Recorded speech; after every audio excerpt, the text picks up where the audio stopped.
Producers association കഴിഞ്ഞ ദിവസം ഒരു പത്രസമ്മേളനം നടത്തി പറയേണ്ടായി അവർ ജൂൺ 1-ാം തീയതി തൊട്ടിട്ട് സമരത്തിലോട്ട് പോവാണ്. സിനിമാ സമരം, സിനിമ നഷ്ടത്തിലാവുന്നു. അതിനവർ മുന്നോട്ട് വെച്ച കാരണങ്ങളാണ് നമുക്ക് മനസ്സിലാക്കുക. അവർ പറഞ്ഞിരിക്കുന്നത് താരങ്ങളുടെ പ്രതിഫലം കുറയ്ക്കണം, താരങ്ങളാണ് സിനിമയ്ക്ക് നഷ്ടമുണ്ടാക്കുന്നത്.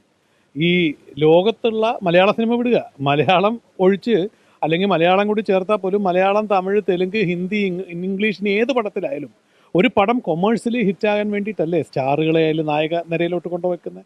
അതുകൊണ്ടല്ലേ സൂപ്പർ സ്റ്റാറുകളും സൂപ്പർ ഹിറ്റുകളും സൂപ്പർ ഹിറ്റ് ഫിലിംസും ഒക്കെ ഉണ്ടാകുന്നത്. അപ്പോൾ ഈ താരങ്ങളെ വച്ചുകൊണ്ട് സിനിമകൾ ചെയ്ത് ലാഭം ഉണ്ടാക്കിയിട്ടില്ല കുറേ പ്രൊഡ്യൂസേഴ്സ് തന്നെയാണ് ഇന്ന് പ്രൊഡ്യൂസേഴ്സ് അസോസിയേഷനെ തലപ്പത്തിരിക്കുന്നത്. അവർ തന്നെയാണ് പറയുന്നത് താരങ്ങൾക്ക് വില കുറയ്ക്കണം. അപ്പോൾ അത് ഒരു ന്യായമായ ഒരു കാര്യമൊന്നുമല്ല. ഈ താരങ്ങളുടെ പ്രതിഫലം കുറച്ചുകൊണ്ട് സിനിമകളെല്ലാം ലാഭത്തിലാകും. താരങ്ങൾക്കാണോ മുഴുവൻ പൈസയും കൊടുക്കുന്നത്? അത് തികച്ചും അത് താരങ്ങൾക്കെതിരെയും താരസംഘടനയ്ക്കെതിരെയും കോർണർ ചെയ്യാൻ വേണ്ടിയുള്ള ഒരു വളരെ പ്ലാൻ ചെയ്തുള്ള ഒരു ആരോപണം മാത്രമാണ്. ഇത് സത്യവിരുദ്ധമായ കാര്യമാണ്. കാര്യം ഇവർക്ക് അത്രയ്ക്ക് ചങ്കൂറ്റം ഉണ്ടെങ്കിൽ ഒരു സിനിമ ഹിറ്റാക്കണമെന്നുണ്ടെങ്കിൽ താരങ്ങളെ ഇല്ലാതെ ഇവർക്ക് സിനിമ എടുക്കാമല്ലോ. ഇവരെന്താ അതിനെ മുതിരാത്തത്? അപ്പോൾ ഇവർക്ക് താരങ്ങളെ വേണം നായകനായിട്ട്, അല്ലെങ്കിൽ നായികയായിട്ട്, അല്ലെങ്കിൽ മറ്റ് നിരയിലോട്ട് താരങ്ങളെ തന്നെ വേണം. ഒപ്പം അവർക്ക് പൈസ കൊടുക്കാനും പറ്റത്തില്ല. അപ്പോൾ അതൊരു ഇരട്ടത്താപ്പാണ്. ഒപ്പം അവർ ഒരു ബൂർഷ്വ കാഴ്ചപ്പാട് കൂടിയാണ്. നിങ്ങളൊന്ന് ആലോചിച്ച് നോക്കുക. അവർ പറഞ്ഞെന്താ, ഒരു കാരണം സിനിമ നിർമ്മാണം, ഈ താരങ്ങൾ സിനിമ നിർമ്മിക്കാൻ പാടില്ല. എന്ത് വൃത്തികേടാത്! ഇവിടെ ഈ സിനിമ കൊണ്ട് എത്ര പേരാ ജീവിച്ചു പോകുന്നത് ആലോചിച്ച് നോക്കൂ. ഒരു 150 പേരില്ലേ ഒരു സിനിമയുടെ ലൊക്കേഷനിൽ? ആ സിനിമയിൽ അഭിനയിക്കുന്നവർ, അതിൻ്റെ ടെക്നിക്കൽ സപ്പോർട്ടിൽ നിൽക്കുന്നവരെല്ലാവരും ജീവിക്കുന്നത് ഈ സിനിമയിൽ നിന്ന് കിട്ടുന്ന വരുമാനം കൊണ്ടിട്ടല്ലേ. അപ്പോൾ അതിൻ്റെ ഒരു ഭാഗമായി നിൽക്കുന്ന സിനിമയുടെ കൂട്ടായ്മയുടെ നന്മയ്ക്ക് വേണ്ടി പ്രവർത്തിക്കുന്ന ആർട്ടിസ്റ്റുകളും അതിൻ്റെ വിജയത്തിൻ്റെ മുഖ്യ കാരണങ്ങളായിട്ടുള്ളവർ എന്ന് തന്നെ പറയണം. ഇല്ലെങ്കിൽ അവരുടെ പുറകെ ഡേറ്റ് അന്വേഷിച്ച് പ്രൊഡ്യൂസർമാർ നടക്കേണ്ട കാര്യമില്ല. ആ താരങ്ങൾ സിനിമ നിർമ്മിക്കാൻ പാടില്ല. അത് പഴയ കാലത്തെ വ്യവസ്ഥിതി എന്താണെന്നറിയാമോ? നിങ്ങളൊക്കെ അടിയാന്മാർ, ഞങ്ങൾ മുതലാളിമാർ. ആ മുതലാളിത്ത വ്യവസ്ഥയുടെ കാഴ്ചപ്പാടാണ് നിർമ്മാതാക്കൾ കാണിക്കുന്നത്. അവർ മാത്രമേ പ്രൊഡ്യൂസ് ചെയ്യാൻ പാടുള്ളൂ. അവരുടെ പടങ്ങൾ മാത്രമേ തിയേറ്ററിൽ ഉണ്ടാവുള്ളൂ. അവർ പ്രൊഡ്യൂസ് ചെയ്യുന്ന പടങ്ങൾക്ക് മാത്രമേ ജനങ്ങൾ കയറി കാണാവുള്ളൂ. അത് അഹങ്കാരമൊന്നും അംഗീകരിച്ചു കൊടുക്കാൻ പറ്റുന്നതല്ല. ഈ അമ്മയിലെ താരങ്ങൾ 25 പേരുടെ പടം മാത്രമേ ഒരു വർഷം ഇവിടെ ഇറങ്ങുന്നുണ്ടോ? അവർ തന്നെ പറഞ്ഞല്ലോ ഏതാണ്ട് 140-160 പടം ഒരു വർഷം ഇറങ്ങുന്നുണ്ടെന്ന്. ഈ 160 പടവും താരങ്ങളാണോ നിർമ്മിക്കുന്നത്? അല്ലല്ലോ. ചില സിനിമകൾ നിങ്ങൾ മനസ്സിലാക്കേണ്ട ഒരു വസ്തുത, ചില സിനിമകളുടെ കോസ്റ്റ് കേൾക്കുമ്പോൾ വളരെ ഹൈ ആയിരിക്കും. അതിന് മുൻപോട്ട് വരാൻ പല പ്രൊഡ്യൂസർമാരും തയ്യാറാവാതെ ഈ അടുത്ത സമയത്ത് തന്നെ നടന്ന സിനിമയുടെ ഷൂട്ടിംഗ് ഒക്കെ നമുക്കറിയാം. ക്ലൈമാക്സ് ഷൂട്ട് ചെയ്യുമ്പം 50 ആർട്ടിസ്റ്റുകളെ വേണ്ട സമയത്ത് പ്രൊഡ്യൂസർ വന്ന് ഡയറക്ടറുമായിട്ട് വഴക്കിട്ടിട്ട് അവിടെ തർക്കമുണ്ടായി, എണ്ണം കുറപ്പിച്ച് ആ സിനിമ ഒരു അവിയൽ പരുവത്തിലാക്കി. കാരണം പൈസ മുടക്കേണ്ടത് പൈസ മുടക്കണം എന്നുള്ള ഒരു കാഴ്ചപ്പാട് പലപ്പോഴും പ്രൊഡ്യൂസേഴ്സിന് ഉണ്ടായില്ലെങ്കിൽ അത് സിനിമയെ ബാധിക്കും, സിനിമയുടെ വിജയത്തെ ബാധിക്കും. അങ്ങനെയുള്ള സർക്കംസ്റ്റൻസസിൽ ഹൈ കോസ്റ്റ് ആയിട്ട് വരുന്ന പടങ്ങൾ ആർട്ടിസ്റ്റുകൾ തന്നെ ഏറ്റെടുക്കുകയാണ്, ഞങ്ങൾ ചെയ്തോളാം. കാരണം അങ്ങനത്തെ സിനിമകൾ, ലോകോത്തര നിലവാരത്തിലുള്ള വലിയ സിനിമകൾ മലയാളത്തിൽ വരണം എന്നുള്ള ആഗ്രഹമുള്ളത് കൊണ്ടാണ് നിർമ്മാതാക്കൾ തയ്യാറായില്ലെങ്കിൽ പോലും ആർട്ടിസ്റ്റുകൾ പ്രൊഡ്യൂസ് ചെയ്യാൻ തയ്യാറാവുന്നത്. അറിയാത്താണല്ലോ സുരേഷ് ഏട്ടൻ. പിന്നെ എന്തുകൊണ്ടാണ് അദ്ദേഹം ഇത്തരമൊരു നിലപാടൊക്കെ പറയാൻ? അതിൻ്റെ ഉത്തരം അദ്ദേഹം തന്നെയാണ് പറയേണ്ടത്. കാരണം നിങ്ങൾ മനസ്സിലാക്കിക്കോണം, അദ്ദേഹത്തിൻ്റെ കമ്പനിയുടെ പേരെന്താ? രേവതി കലാമന്ദർ. അദ്ദേഹത്തിൻ്റെ നിർമ്മാതാവിൻ്റെ പേര് അദ്ദേഹം വയ്ക്കുന്നത് എന്താ? മേനക സുരേഷ് കുമാർ. ഈ മേനക ചേച്ചി ആക്ട്രസ് ആയിരുന്നല്ലോ. നമ്മളാരും മേനക ചേച്ചി അമ്മയുടെ മെമ്പറാണ്. നമ്മളതുകൊണ്ട് കുറ്റപ്പെടുത്താനൊന്നും പോകത്തില്ല. പക്ഷേ ഒരു തലക്കകത്ത് ഇത് പറയുന്ന സമയത്തൊന്ന് ആലോചിക്കണ്ടേ? എൻ്റെ സിനിമാ കമ്പനിയുടെ പ്രൊഡ്യൂസറായിട്ട് ഞാൻ പേര് വെക്കുന്നത് മേനക സുരേഷ് കുമാർ. ഇനി അദ്ദേഹത്തിൻ്റെ മകൾ ആക്ട്രസ് അല്ലേ, കോടികൾ മേടിച്ച് അഭിനയിക്കുന്ന ഒരു ആക്ട്രസ് അല്ലേ. ഇന്ന് വരെ 1 രൂപ കുറച്ച് ഒരു സിനിമ ചെയ്തതായിട്ട് നമ്മുടെ അറിവിലുണ്ടോ? അപ്പോൾ ഇതൊന്നും നമ്മൾക്കിതൊന്നും പുറത്ത് ഇത്രയും ദിവസവും ഈ അമ്മയ്ക്കെതിരെയുള്ള ആരോപണങ്ങളും വിഷയങ്ങളും ഉണ്ടാകുമ്പോൾ നമ്മൾ മിണ്ടാതിരുന്ന എന്തിനാന്ന് വെച്ചാൽ ഒരു കൂട്ടായ്മയാണ്, ഒരു സിനിമ ഫ്രട്ടേണിറ്റിയാണ്. അതിനകത്ത് നമുക്ക് ഒരാളെ കുറ്റപ്പെടുത്താൻ ശരിയല്ലാന്ന്. പക്ഷേ ഇതിപ്പോൾ അതിര് കടന്നിരിക്കുകയാണ്. ഇതിനകത്ത് വന്നിട്ട് സുരേഷ് കുമാർ പറഞ്ഞിരിക്കുന്നു അമ്മ നാഥനില്ല കളരി. എന്ത് നാഥനില്ല കളരി എന്നേ പറയുന്നത്? നിങ്ങളൊന്ന് ആലോചിച്ച് നോക്കണം. ഈ മലയാളത്തിലെ സിനിമ പ്രൊഡ്യൂസേഴ്സ് അസോസിയേഷൻ അവർ കടത്തിലാണ്, അവർക്ക് പൈസ ഇല്ല എന്ന് പറഞ്ഞപ്പോൾ 1 കോടി രൂപ കടം കൊടുത്തത് ഈ അമ്മ അസോസിയേഷനാണ്. തെളിവുണ്ട്, നമ്മുടെ രേഖകൾ ഇരിക്കുകയാണ്. ആ 1 കോടി മേടിച്ചിട്ട് അവർ ഇന്നും 60 ലക്ഷം തിരിച്ചു തന്നിട്ടുള്ളൂ. 40 ലക്ഷം ഇപ്പോഴും അവർ കടത്തില്ല.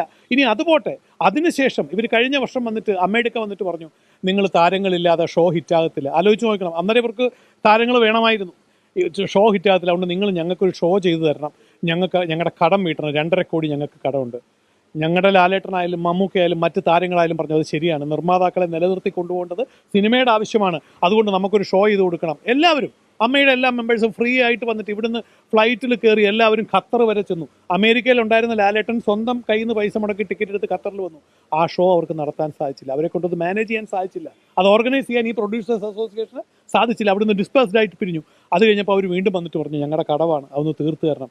ഞങ്ങൾ പറഞ്ഞു ശരി. അങ്ങനെ മനോരമ ചാനലുമായിട്ട് സംസാരിച്ച് കഴിഞ്ഞ ഓഗസ്റ്റ് 19-20 ദിവസങ്ങളിൽ എറണാകുളത്ത് വെച്ചിട്ട് 5 പൈസ മേടിക്കാതെ അമ്മയുടെ താരങ്ങൾ മോഹൻലാൽ, മമ്മൂക്ക എല്ലാവരും ഉൾപ്പെടെയുള്ളവർ വന്ന് അവിടെ സഹകരിച്ച് ആ ഷോ ചെയ്തു. ആ ഷോയ്ക്ക് കിട്ടിയ 4 കോടി രൂപയിൽ ഏതാണ്ട് 70%, വേണ്ട 2,60,00,000 ടാക്സും പോയിട്ടുള്ളതിൻ്റെ കാര്യം ഞാൻ പറഞ്ഞത്. എടുക്കുന്ന ആരാന്നറിയാവോ? ഈ പ്രൊഡ്യൂസേഴ്സ് അസോസിയേഷനാണ്. അവരുടെ കടം തീർക്കാൻ വേണ്ടിയിട്ടാണ്.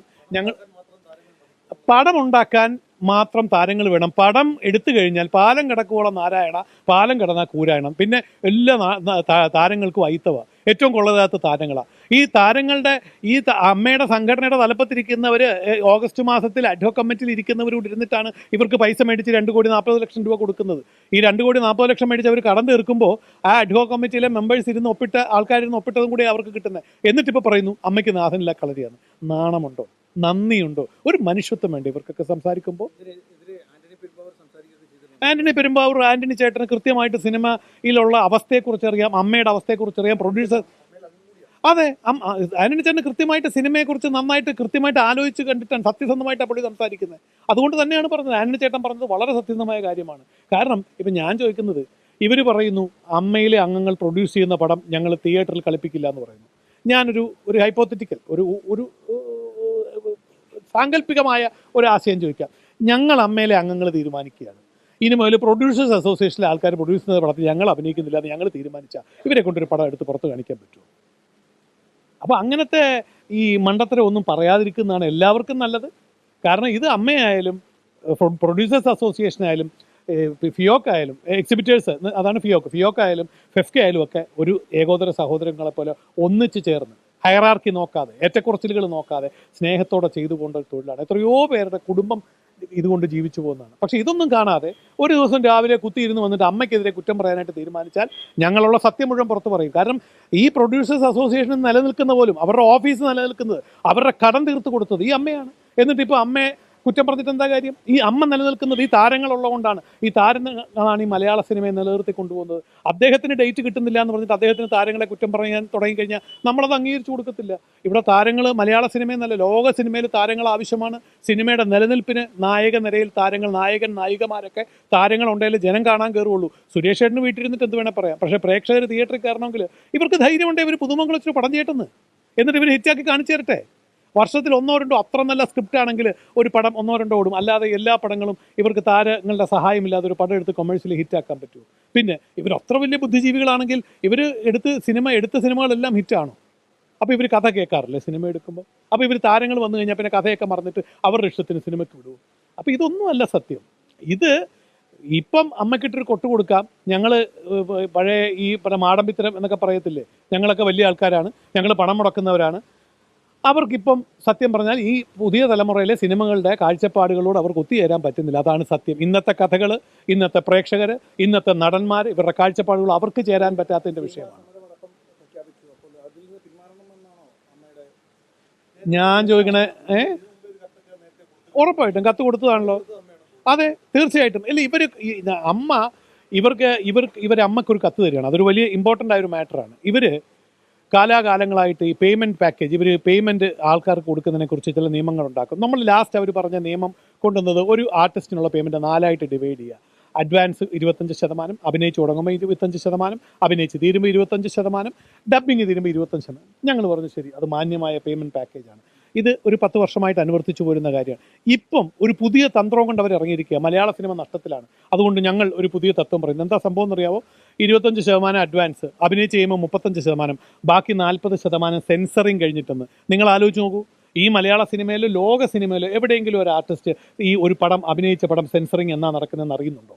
ആരെങ്കിലും ഒരു പ്രൊഡ്യൂസർ പോയിട്ട് എന്നെ വിളിച്ചിട്ട് ഞാനൊരു 50 സിനിമയോളം അഭിനയിച്ചിട്ടുണ്ട്, എനിക്ക് ഇന്ന് വരെ 1-2 പടമല്ലാതെ ഞാൻ എൻ്റെ അഭിനയിച്ച പടം സെൻസർ ചെയ്തെന്നാന്ന് അറിഞ്ഞിട്ടില്ല. അപ്പോൾ അതിൻ്റെ ഉള്ളടക്കം എന്താണെന്ന് വെച്ചാൽ ഈ 40% ആർക്കും തരികയില്ല. പിന്നെ കൃത്യമായിട്ട് പ്രൊഡ്യൂസേഴ്സ് പൈസ തരുന്നുണ്ടെന്ന് ഇവർക്കൊന്നും നെഞ്ചത്ത് കൈവച്ച് പറയാൻ പറ്റുമോ? ഇവിടെ പഴയ ആർട്ടിസ്റ്റുകൾ തൊട്ട് ഇവിടുത്തെ ജഗതിച്ചേട്ടൻ ഉൾപ്പെടെയുള്ള ആർട്ടിസ്റ്റുകൾ പറഞ്ഞിട്ടില്ല എൻ്റെ വീട്ടിൽ ചെക്കിൻ്റെ ഒരു ഭണ്ഡാരമുണ്ടെന്ന്. പുള്ളിക്ക് ചെക്ക് കൊടുത്തത് പുള്ളിയുടെ മരുമോനും മകനും ഒന്നും അല്ലല്ലോ, ഈ പ്രൊഡ്യൂസേഴ്സ് അല്ലേ. ആ ചെക്ക് ബൗൺസ് ആയിട്ടുണ്ടെങ്കിൽ എല്ലാവരും ഉത്തരവാദികൾ ഈ പ്രൊഡ്യൂസേഴ്സ് തന്നെയല്ലേ, ഈ പ്രൊഡ്യൂസേഴ്സ് അസോസിയേഷനിലുള്ള ആൾക്കാർ തന്നെയല്ലേ. അപ്പോൾ ഇതൊക്കെ സംഭവിച്ചിട്ടും പോലും നമ്മൾ മലന്ന് കിടന്ന് തുപ്പരുതല്ലോ എന്ന് വിചാരിച്ച് പ്രൊഡ്യൂസേഴ്സിനെതിരെ ഇതുവരെ ഒരു കുറ്റവും പറയാതിരിക്കുകയായിരുന്നു. അപ്പോൾ അവരാണ് ആരോപണം. ഒന്ന് ഇതാണ്, അവർ ഈ 40% സെൻസറിങ് കഴിഞ്ഞേ പേയ്മെൻറ്റ് നടത്തുകയുള്ളൂ, അതിനെക്കുറിച്ച് ഞങ്ങൾ അങ്ങനെ ഒരു തീരുമാനം എടുത്തു, അമ്മ അഭിപ്രായം പറയൂ. ഞങ്ങൾ പറഞ്ഞു ഞങ്ങൾക്ക് ഒരാൾക്ക് ഞങ്ങൾ 17 പേരിൽ ഒരാൾ മാറി 16 പേര് അഡ്ഹോക് കമ്മിറ്റി ഇരുന്നിട്ട് ഞങ്ങൾക്ക് ഇതിൻ്റെ തീരുമാനം അറിയിക്കാൻ പറ്റില്ല. മലയാള സിനിമ ഫ്രട്ടേണിറ്റിയിലുള്ള എല്ലാവരുടെ അഭിപ്രായം അറിയണം. അപ്പം മിനിമം അമ്മയിലുള്ള 506 പേരുടെയെങ്കിലും അഭിപ്രായം അറിയാതെ ഞങ്ങൾക്ക് ഇതിനൊരു ലെറ്റർ തരാൻ സാധിക്കില്ല. അതുകൊണ്ട് ജനറൽ ബോഡി വരെ നിങ്ങളൊന്ന് ക്ഷമിക്കൂ. അതവർക്ക് ക്ഷമിക്കാൻ പറ്റുകയില്ല. അവർക്കപ്പോൾ അത് അവരുടെ ഏകാധിപത്യ പ്രവണതയോടെ അവർക്ക് ആ നിയമം നടപ്പാക്കണം. അത് ഈ ഏകാധിപത്യം നടപ്പാക്കാൻ അമ്മ നിന്നു കൊടുക്കാത്തതിൻ്റെ പേരിൽ അമ്മയെ പിന്നെ നാഥനില്ല കളരി എന്ന് പറഞ്ഞാൽ യഥാർത്ഥ നാഥൻ്റെ അവസ്ഥ എന്താണെന്ന് അവർക്ക് തിരിച്ചറിഞ്ഞുകൂടാത്തതുണ്ട്. പവർ അവർ മനസ്സിലാക്കുന്നില്ല. അമ്മയുടെ പവറൊന്നും മനസ്സിലാക്കേണ്ടതാണ്. ഞങ്ങളിപ്പോൾ ആരുടെയും തലയിൽ കയറി മെക്കിട്ട് കയറാനൊന്നും പോകുന്നില്ലോ. പക്ഷെ ഞങ്ങൾ ഒറ്റയേ ഉള്ളൂ, ഞങ്ങൾക്ക് ഒറ്റ കാഴ്ചപ്പാടേ ഉള്ളൂ. സിനിമ എന്ന് പറയുന്ന ആത്യന്തികമായിട്ട് ഞങ്ങളുടെയൊക്കെ ജീവിതോപാധിയാണ്. ഈ ഇങ്ങനെ പറഞ്ഞുകൊണ്ടിരിക്കുന്ന പ്രൊഡ്യൂസേഴ്സും അവർക്ക് സിനിമയല്ലാതെ വേറെ മാർഗ്ഗമൊന്നുമില്ല. അവർക്കും സിനിമ തന്നെയുള്ളൂ വരുമാന മാർഗ്ഗം. അപ്പോൾ അവർ സിനിമയുടെ നന്മയ്ക്ക് വേണ്ടിയല്ല ചിന്തിക്കാനായിട്ട്. സിനിമക്കകത്ത് നിന്നിട്ട് ഈ കള്ള പ്രചരണങ്ങൾ പുറത്ത് പറഞ്ഞുകൊണ്ട് താരങ്ങളെ കുറ്റപ്പെടുത്താൻ ശ്രമിച്ചാൽ അതിന് നിന്ന് കൊടുക്കാൻ അമ്മയെ കിട്ടില്ല. ഒരു താരങ്ങളും അതിന് തയ്യാറാവില്ല. കാര്യം നമ്മുടെ നന്മയല്ല അവർക്ക് വേണം, നമ്മുടെ സ്റ്റാർഡം അവർക്ക് വേണം, നമ്മുടെ താരങ്ങളുടെ മൂല്യം അവർക്ക് വേണം, അതിൻ്റെ കച്ചവടം അവർക്ക് വേണം. അവർക്ക് പൈസ തരാൻ വയ്യ. പൈസ തരുന്നതിൽ പോലും 40% സെൻസറിങ് കഴിഞ്ഞിട്ടേ തരുവുള്ളൂ. ആരാ ഇവിടെ സെൻസറിങ് കഴിയുന്നത് അറിയിക്കുന്നത്? അത്ര ജിജ്ഞാസയുള്ള ഏത് പ്രൊഡ്യൂസറാണുള്ള? ഇനി ഉണ്ടെങ്കിൽ തന്നെ കുറച്ച് പേരുണ്ടാവും. എല്ലാവരും ഞാൻ കാട്ടടച്ച് വെടിവെക്കുകയല്ല. പക്ഷേ ആ നിയമം ശരിയാണോ? അതിനെ അമ്മയ്ക്ക് കണ്ണടച്ച് അനുകൂലിക്കാൻ പറ്റുമോ? ജനറൽ ബോഡി വരട്ടെ, എല്ലാവരും അംഗീകരിച്ചാൽ നമുക്ക് ബോഡിയെ കാത്തിരിക്കാൻ ജനറൽ ബോഡിയുടെ കാത്തിരിക്കാൻ അവർക്ക് പറ്റുകയില്ല. അതുകൊണ്ട് നമ്മളെ നാഥനില്ല കളരിയാക്കി കളഞ്ഞു. മനസ്സിലായില്ലേ? എന്നാൽ ഞങ്ങളുടെ പൈസ വേണം. അപ്പോഴൊക്കെ നാഥനുണ്ട്. അവരുടെ കടം വീട്ടാനും അവരുടെ കെട്ടിടം പണിയാനും അവരുടെ കാര്യങ്ങൾ നോക്കാനും. ഈ പരാമർശം പിൻവലിച്ച് മാപ്പ് പറയേണ്ടതാണ് മനുഷ്യത്വം ഉണ്ടെങ്കിൽ, ഈ സിനിമയോട് സ്നേഹമുണ്ടെങ്കിൽ. അമ്മയോടോ വ്യക്തിപരമായിട്ട് ബാക്കിയുള്ളവരോടോ അല്ല. ഈ എടുക്കുന്ന തൊഴിലിനോട് ഒരു സത്യസന്ധമായ സമർപ്പണമുണ്ടെങ്കിൽ ആത്മാഭിമാനത്തോടെ പറഞ്ഞ് തെറ്റിപ്പോയി മാപ്പെന്ന് പറയാൻ അവർ തയ്യാറാണ്. ഉറപ്പായിട്ട് സമരം പിൻവലിക്കണ്ടേ? സിനിമ ഇപ്പം നല്ല രീതിയിൽ വന്നുകൊണ്ടിരിക്കുകയല്ലേ. വെക്കേഷനോടെ കടം വരുവാണ്, വൻപൻ സിനിമകൾ. ഞാൻ ചോദിക്കുന്നത്, ഈ പ്രൊഡ്യൂസേഴ്സ് സമരം ചെയ്താൽ ഈ ഇവിടുത്തെ ഏതെങ്കിലും ഒരു പ്രേക്ഷകന് നഷ്ടമുണ്ടോ?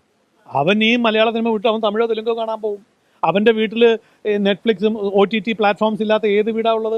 അവൻ അടുത്ത് വെച്ചിട്ട് അവൻ സിനിമകളിലോട്ട് കടക്കും. അവൻ ആ OTTയിൽ അവൻ അഭയം പ്രാപിച്ച് അതിൽ ശീലമാക്കി കഴിയുമ്പം ഇപ്പം ഇവർ പിന്നെ ഇതൊരു ശീലമാണ്. നമ്മുടെ ജീവിതത്തിലെല്ലാം നമുക്ക് ശീലമാണ്. അത് പ്രൊഡ്യൂസേഴ്സ് അസോസിയേഷൻ അതെ ജനം കയറി തുടങ്ങിയത്. പക്ഷേ നമ്മൾ അവരെ നിർബന്ധിച്ച് സമരം ചെയ്ത് അവരെ OTT പ്ലാറ്റ്ഫോമിലോട്ട് അവരെ കൊണ്ട് ഇരുത്താൻ ശ്രമിച്ചു കഴിഞ്ഞാൽ, അവരത് ശീലമാക്കി കഴിഞ്ഞാൽ, അവർക്കത് ഇഷ്ടപ്പെട്ട് തുടങ്ങി കഴിഞ്ഞാൽ, പിന്നെ ഈ പ്രൊഡ്യൂസേഴ്സ് അസോസിയേഷൻകാർ തലകുത്തി നിന്നാൽ ഒരെണ്ണം. അതെ, അപ്പോൾ ഒരാൾ പോലും പിന്നെ തിയേറ്ററിൽ വരാതാവും. അതിൻ്റെ നഷ്ടം ഇവർക്കാ. സുരേഷേട്ടനെ കൊണ്ട് പറയിച്ചാണെന്ന് എനിക്കറിഞ്ഞുള്ളൂ. സുരേഷേട്ടൻ ഇത്രയും കാലമായിട്ട് മോഹൻലാലിനെ വെച്ചിട്ടൊക്കെ 6-ാം തമ്പുരാൻ പോലത്തെ സൂപ്പർ ഹിറ്റ് പടങ്ങൾ ഇറക്കി ഒരുപാട് കോടികൾ ഉണ്ടാക്കിയ ആളാണ്. പിന്നെ എന്നാണ് പുള്ളിക്ക് ഈ താരപരിവേഷത്തോട് ഇത്ര പുച്ഛം വന്നതെന്നുള്ളത് എനിക്കറിയാൻ പറ്റും. അതൊക്കെ പുള്ളി സ്വയം വിമർശനാത്മകമായിട്ട് ചിന്തിക്കണം. പുള്ളിയുടെ മകളും ഒരു താരമാണ്, പുള്ളിയുടെ ഭാര്യ പഴയ ഒരു താരമാണ്. ഇനി എന്നാണ് പുള്ളി എടുത്തിട്ടുള്ള പടങ്ങളിലെല്ലാം താരങ്ങളാണ്. പുള്ളി പുതുമുഖങ്ങളെ വെച്ച് ഏതെങ്കിലും ഒരു പടം ചെയ്തതെന്ന് എനിക്ക് ഓർമ്മയിലില്ല. എപ്പോഴെങ്കിലും സുരേഷേട്ടൻ ആശയവിനിമയം നടത്തിയിട്ടുണ്ടോ ഇതുമായി ബന്ധപ്പെട്ട്? അല്ല, ആശയവിനിമയം ആദ്യമേ ഒരു പ്രതികരണം, ഒരു യോജിച്ച പ്രതികരണം അല്ലാതെ വരുമ്പോൾ നമുക്ക് പിന്നെ എങ്ങനെ മിണ്ടാൻ പറ്റും? ശരിയല്ലേ? നമ്മളോടൊരു സമവായ രീതിയിലാണ് ഇവർ ഇടപെടുന്നതെന്നുണ്ടെങ്കിൽ നമ്മൾ സമവായത്തിൽ ഇടപെടും. അതല്ല അതിന് പകരം അവന്മാരാണല്ല കളി, അവന്മാർ വെറും മറ്റേത് മറിച്ചതെന്നൊക്കെ പറയാൻ തുടങ്ങിക്കഴിഞ്ഞാൽ പിന്നെ ഞാൻ ചോദിക്കണത്, താങ്കളെ ഞാൻ ബഹുമാനിക്കുന്നത് എന്തുകൊണ്ടാണ്? താങ്കൾ എന്നെ ബഹുമാനിക്കുന്നതുകൊണ്ടാണ്. സുരേഷ് ഏട്ടൻ അമ്മയെ ബഹുമാനിച്ചാൽ തിരിച്ച് സുരേഷ് ഏട്ടനെ ഞങ്ങൾ ബഹുമാനിക്കും. ഇല്ലെങ്കിൽ ഞങ്ങൾക്ക് പ്രതിബദ്ധതയൊന്നുമില്ല. ഞങ്ങളും അദ്ദേഹത്തെ അങ്ങനെ കാണുള്ളൂ. മോശം പരാമർശമായി പോയി. മോശം എന്നല്ല, അത് അറിവില്ലായ്മയായിപ്പോയി. ഇവൻ താരങ്ങളെയും അടച്ചാക്ഷേപിക്കുന്നത്. അതെ, അത് പുള്ളിയുടെ അറിവില്ലായ്മയായിപ്പോയി. ആ അമ്മ നാഥനില്ല കളരിയാകുമ്പോൾ പുള്ളിയുടെ ഭാര്യ അതിലെ മെമ്പറാണ്, പുള്ളിയുടെ മകളും അതിലെ മെമ്പറാണ്. പുള്ളി തന്നെ സ്വയം ചിന്തിച്ചോട്ടെ. അമ്മ ഇക്കാര്യത്തിൽ ഉടൻ ജനറൽ ബോഡി കൂടി തീരുമാനമെടുക്കും. അമ്മയ്ക്ക് ജനറൽ ബോഡി കൂടേണ്ട സമയത്തേ കൂടുള്ളൂ. അത് ജൂണിലായിരിക്കും. അമ്മ ജനറൽ ബോഡി കൂടും. അമ്മ പ്രൊസീഡിങ്സ് ഞങ്ങളുടെ പ്രവർത്തനത്തെ ഇതൊന്നും തെല്ലും ബാധിക്കുന്നില്ല. ഞങ്ങൾ കൃത്യമായിട്ട് 30 വർഷം കൂടി ഞങ്ങൾ കുടുംബസംഗമം നടത്തി. അത് വിജയമായിരുന്നു. നിങ്ങൾക്ക് എല്ലാവർക്കും അറിയാം. നിങ്ങൾ തന്നെ റിപ്പോർട്ട് ചെയ്തു. പിന്നെ ഞങ്ങളിപ്പം ആദ്യമായിട്ട് അമ്മയിൽ അംഗങ്ങളായിട്ടുള്ള എല്ലാവർക്കും ക്രിട്ടിക്കൽ ഇൽനെസ് ഉള്ള, ജീവിതശൈലി രോഗമല്ല, ക്രിട്ടിക്കൽ ഇൽനെസ് ഉള്ള എല്ലാവരുടെയും വീടുകളിൽ മരുന്നെത്തിക്കുക. ഇപ്പോൾ 26 പേർക്ക് ഞങ്ങൾ മരുന്നെത്തിച്ചു കഴിഞ്ഞു, ഫ്രീ ആയിട്ട്. അത് അവരുടെ ജീവിതാവസാനം വരെ ഞങ്ങൾ എത്തിച്ചു കൊടുക്കാൻ ഞങ്ങൾക്ക് സാധിക്കണം എന്നുള്ള പ്രാർത്ഥനയാണ് ഞങ്ങൾക്കുള്ളത്. അടുത്ത് ഞങ്ങളിപ്പം മാർച്ച് 8-ന് വനിതാ ദിനം ഞങ്ങൾ ആചരിക്കുകയാണ്. ഞങ്ങളുടെ പ്രവർത്തനങ്ങളുമായിട്ട് മുന്നോട്ട് പോകുന്നു. 116 പേർക്ക് 5000 രൂപ വെച്ചിട്ട് ഞങ്ങൾ കൈനീട്ടം കൊടുക്കുന്നു. അല്ലാതെ ചികിത്സാ സഹായങ്ങൾ ഞങ്ങളെ കൊണ്ട് കഴിയുന്നത് ഞങ്ങൾ മൊബിലൈസ് ചെയ്ത് ലക്ഷങ്ങൾ ഓരോരുത്തർക്ക് എത്തിച്ചു കൊടുക്കുന്നു. ഞങ്ങൾ സൽപ്രവർത്തികളായിട്ട് ഞങ്ങൾ മുന്നോട്ട് തന്നെ പോകും. അമ്മയ്ക്കൊറ്റ നിലപാടേ ഉള്ളൂ, അമ്മയ്ക്കൊറ്റ വാക്കേ ഉള്ളൂ. ഞങ്ങൾക്കെതിരെ ഞങ്ങളെ കൊണ്ട് ഗുണമുണ്ടാക്കുന്ന, ഇപ്പം ഞാൻ ചിലപ്പോൾ സൂപ്പർ സ്റ്റാർ ഒന്നും അല്ലായിരിക്കും, പക്ഷേ ഞാൻ പ്രദാനം ചെയ്യുന്ന സംഘടന താരങ്ങളുടെ സംഘടന, അതുകൊണ്ടാണ് ഞാൻ ഈ പറയുന്നത്. ആ ഞങ്ങളുടെ പേരും എല്ലാം ഉപയോഗിക്കുന്ന ആൾക്കാർ ഓരോന്ന് ക്രിട്ടിസൈസ് ചെയ്യുമ്പോൾ ദയവ് ചെയ്ത് ഇച്ചിരി കൂടെ പക്വമധികമായിട്ട് ഒന്ന് ചിന്തിച്ചിട്ട് പറഞ്ഞാൽ അത് നല്ലതായിരിക്കും. കാരണം അവർക്ക് നമ്മളെ കൊണ്ട് ഗുണമല്ലാതെ ഇന്ന് വരെ ഒരു ദോഷം ഉണ്ടായിട്ടില്ല. ഞാൻ പറഞ്ഞല്ലോ, എണ്ണി പറഞ്ഞല്ലോ, ഇതൊന്നും പറയരുതാത്തതാണ്, പക്ഷേ അവർ നമ്മളെ കൊണ്ട് പറയിച്ചതാണ്. മനസ്സിലായി? ഓക്കെ. നമുക്ക് നാഥനുണ്ടല്ലോ, ഞങ്ങൾ 17 ഒറ്റയാളെക്കാളും ബലമല്ലേ 17 പേർക്ക്. ഞങ്ങൾ പിന്നെ പ്രസിഡന്റ് സെക്രട്ടറി ഒക്കെ ആ ഇലക്ഷൻ, കാരണം ഇത് എന്തുകൊണ്ടാണ് ഞങ്ങൾ അഡ്ഹോക് കമ്മിറ്റി ഉണ്ടാക്കി വെച്ചത്? അഡ്ഹോക് കമ്മിറ്റി ഉണ്ടാക്കി വെക്കാൻ കാരണം എന്ന് വെച്ചാൽ ഒരു 1-2 പേർക്കെതിരെ ആരോപണം വന്നപ്പം ഞങ്ങൾ തന്നെ പറഞ്ഞു ഇതിൻ്റെ നിജസ്ഥിതി ജനം അറിയട്ടെ, ഞങ്ങൾ അധികാരത്തിൽ കടിച്ചു തൂങ്ങുന്നില്ല, ഞങ്ങൾ ആ കമ്മിറ്റി പിരിച്ചു വിട്ടു. പക്ഷേ സംഘടന മുന്നോട്ട് പോകണം, അതുകൊണ്ട് അഡ്ഹോക് കമ്മിറ്റി കൃത്യമായിട്ട് ഭരിച്ചു മുന്നോട്ട് പോകുന്നു. പിന്നെ അത് ഇതിനകത്ത് പിന്നെ ഇപ്പം നിങ്ങളടങ്ങുന്ന മാധ്യമക്കാർ പുറത്തുവിട്ട വാർത്തകൾ, ഇതിൻ്റെ സത്യാവസ്ഥ പോലീസും കോടതിയും കണ്ടുപിടിക്കട്ടെന്നേ. നിങ്ങളുടെ ചാനലുകാരുൾപ്പെടെ കുത്തിട്ട്, ഞങ്ങളുടെ പേരിലൊന്നും കുത്തൊന്നുമില്ല, ഇവർ കുത്തിട്ടേ പറയുള്ളൂ. അത് ഇവരുടെ അറിവില്ലായ്മയായിട്ട് ഞാൻ കാണുന്നുള്ളൂ. കാരണം എന്താ വെച്ചാൽ ഞങ്ങൾ ഇപ്പോൾ ഇദ്ദേഹത്തിൻ്റെ പേരെന്താ? ദിലീപ് ഫുൾ നെയിം പറഞ്ഞേ. ദിലീപ് ദേവസ്യ. ഞാൻ ദിലീപ് നാളെ തൊട്ട് ദിലീപ് ജേക്കബ് എന്ന് വിളിക്കാൻ തീരുമാനിച്ചാൽ അതിൻ്റെ അർത്ഥം മാറിപ്പോവും. അത് ചാനലുകാരെ തീരുമാനിക്കേണ്ട അങ്ങനെ വിളിക്കണോ വേണ്ടിയാണ്. അപ്പോൾ അത് നിങ്ങളുടെ ഇഷ്ടം, ഞാൻ അതിനകത്ത് ഇടപെടത്തില്ല. മനസ്സിലായില്ലേ? അപ്പോൾ അതുകൊണ്ട് നിങ്ങൾ ആലോചിച്ചോളുക. ഓരോരുത്തരും പ്രതികരിക്കുന്നവർക്ക് ഞങ്ങൾക്ക് എത്ര പറയാനുള്ളൂ. ഞങ്ങൾ നീതിപൂർവ്വമാണ് പോണേ, സത്യസന്ധമായിട്ടാണ് പോകുന്നത്. അത് നിങ്ങൾക്കതിനെ കാണാൻ സാധിച്ചാൽ സന്തോഷം, ഇല്ലെങ്കിൽ ഞങ്ങൾ നീതിപൂർവ്വമായിട്ട് തന്നെ മുന്നോട്ട് പോയിക്കൊണ്ടിരിക്കും.